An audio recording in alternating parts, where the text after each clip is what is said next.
Anime that are pure comedies through and through are rarer than you might think. Many series will have comedy, whether it lands or not, and many more may even be predominantly comedy, but you really don't often come across a show that is nothing but comedy. Practically every scene is set up for a punchline, and any chance at a proper storyline never seriously entertained. I usually find such series, these so-called pure comedies, among the most difficult anime to write about, because they'll often lack an engaging narrative, deep characters, or even a particularly memorable aesthetic. If something's sole purpose is just to make you laugh, aside from things like joke construction, how much is there to really analyze out of it? But of course, that brings us to the topic of today's review, Nichijou, My Ordinary Life. Nichijou is, in many ways, exactly like the series I just described. You shouldn't expect a real depth of character or any significant story progression. Each episode of Nichijou is split into several skits that may share some continuity, but aside from the occasional running gag, tell entirely self-contained jokes. Therefore, I would say that yes, Nichijou's sole purpose is indeed just to make you laugh. But perhaps that might not be such a bad thing after all. The title, Nichijou, roughly translates to the English release's subtitle, My Ordinary Life, which is quite a blatant attempt at irony, because anyone even remotely familiar with the series is well aware that this life is anything but ordinary. Sure, you have teenagers going to school, forgetting their homework, pining for crushes, playing games, joining clubs, but then you have lifelike robots and talking cats and ancient weapons and child professors and bazooka tsunderes and goats and dogs and cubes and love and hate and jumps and death and ghosts and...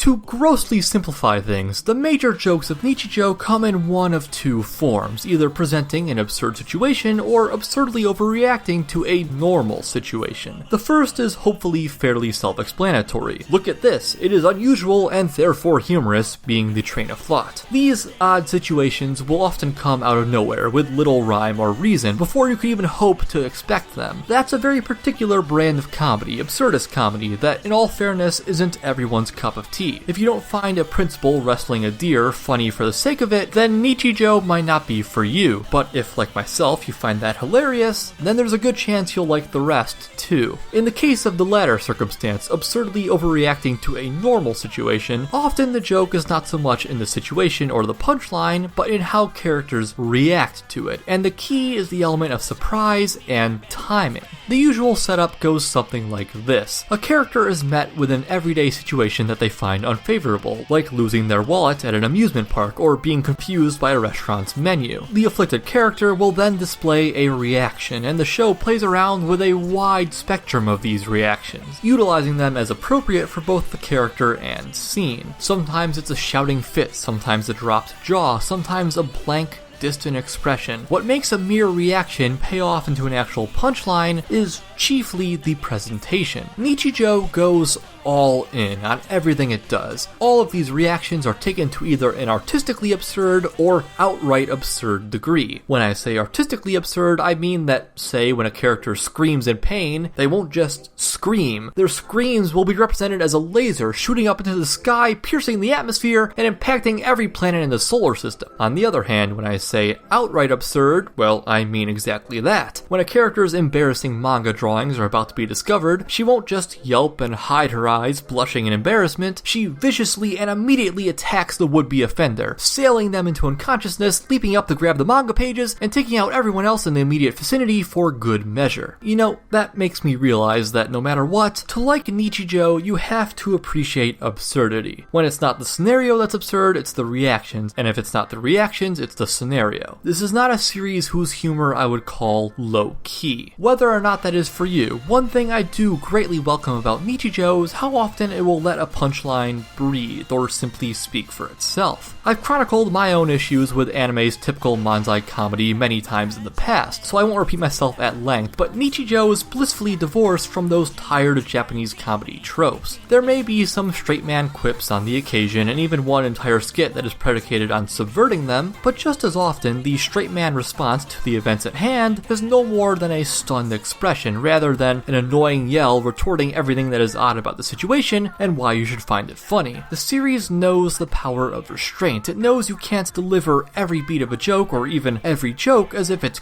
gut-busting. Sometimes a chuckle or a smirk is all that you want. You won't make it if you shoot for the moon every time, but if you cycle between the small gags and the big punchlines, it's easier for the audience to settle into a fun, comfortable rhythm. Often these smaller jokes take the form of super short clips, less than a minute, slotted in between the larger skits of the episode. They not only provide a breather from the otherwise constant laughter, but also let the show shift from one scenario to another without seeming too abrupt. However, I'd of course be lying if I said that Nichijou is 100% hysterical 100% of the time. With 26 full episodes, nearly 10 straight hours of comedy, it's almost impossible for there not to be at least a couple bumps in the road. That's normal, and the best we can hope for is that these bumps are few and far between. In Nichijou, they absolutely are. In fact, when a joke fell flat for me, it often wasn't even due to the direct content of the joke, but the difficulty of translating it into English or properly communicating it to members of a non-Japanese society. Pun-based humor is obviously going to go nowhere, and the significance of certain objects, like a daruma, may be lost on a Western audience. Likewise, the show occasionally has these word time moments, wherein an average situation is attached to some deep-sounding quote, and even I don't understand what they were attempting to do there. Being a Kyoto animation production, Nichijou's absurd situations are matched only by absurd animation. Everyday movements are smooth and plentiful as you'd expect, but where the show really flexes its muscle and has most of its visual fun is when the material veers into the ridiculous. There are some simple techniques, like a liberal use of minimal color or pure white to illustrate shock and distress, which are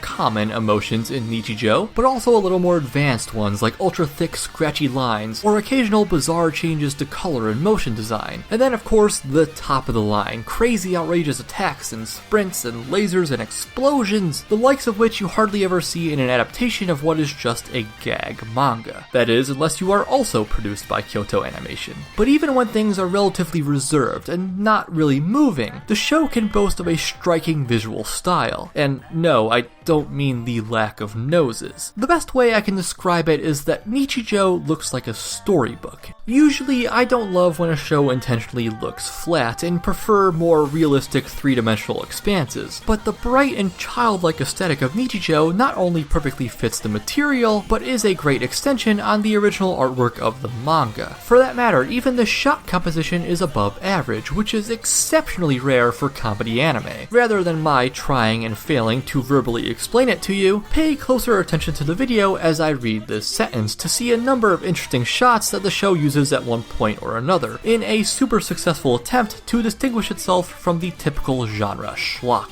Often, the show will use such imposing shots to sharpen and accentuate its skits' faux drama and overblown excitement, which is taken even a step further by the grand and exuberant soundtrack. While the soundtrack is adorned with many lighter, easygoing pieces to play over the lighter, easygoing moments, as well as some real oddities like the Helvetica standard theme, it also has a penchant for the loud and the dramatic, perfectly mirroring the often loud and dramatic animation. I wouldn't necessarily say the soundtrack makes or breaks most of the scenes, but it definitely enhances them, which is exactly its job in the first place. But then, there's one facet of the music that it nails even better than the BGM: the openings. Both openings are fantastic, not only full of stupidly good visual ideas, but delivered with a playful, manic energy that is but a perfect fit for such a zany, hilarious show. Back in the day, I might have said that the first opening is just a little bit better, but now I'm just not sure. Both are a delight. The first ending theme is good too, but I think the second really nails the series in a very different way than the openings. The openings are all about Nichijou's hyperactive, wacky side, but the second ending details a different angle, and one I have yet to touch on. As much as there are these certain characters we see and like more than the rest, the show at large is a communal effort. It centers on a town, not a person. There are a lot of different characters in Nichijou with varying degrees of screen time, and I suppose the biggest complaint you can make about the series is that these characters aren't so much characters as personalities,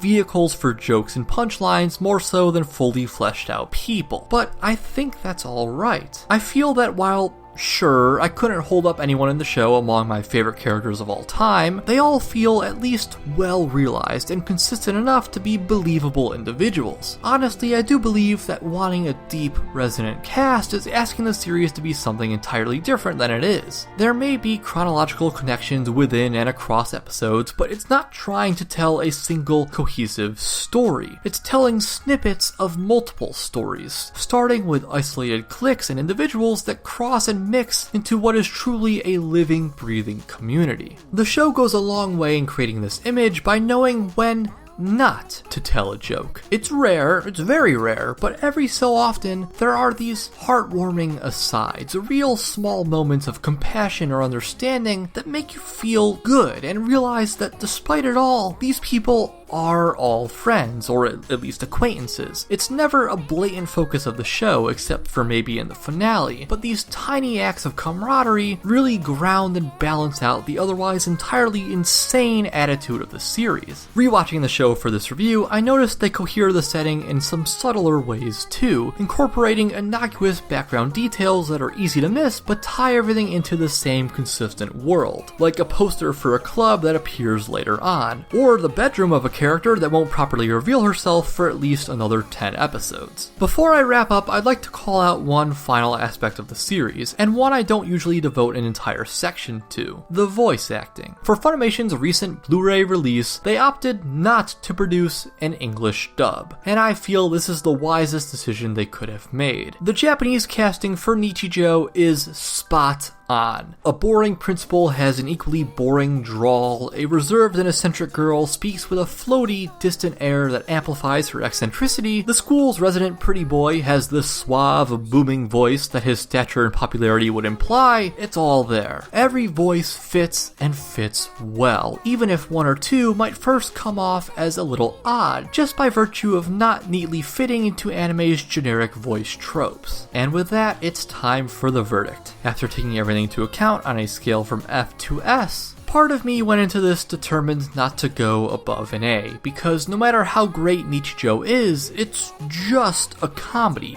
right? But if it's so much fun and so effective at what it wants to be, and I loved every minute of it, why should that matter?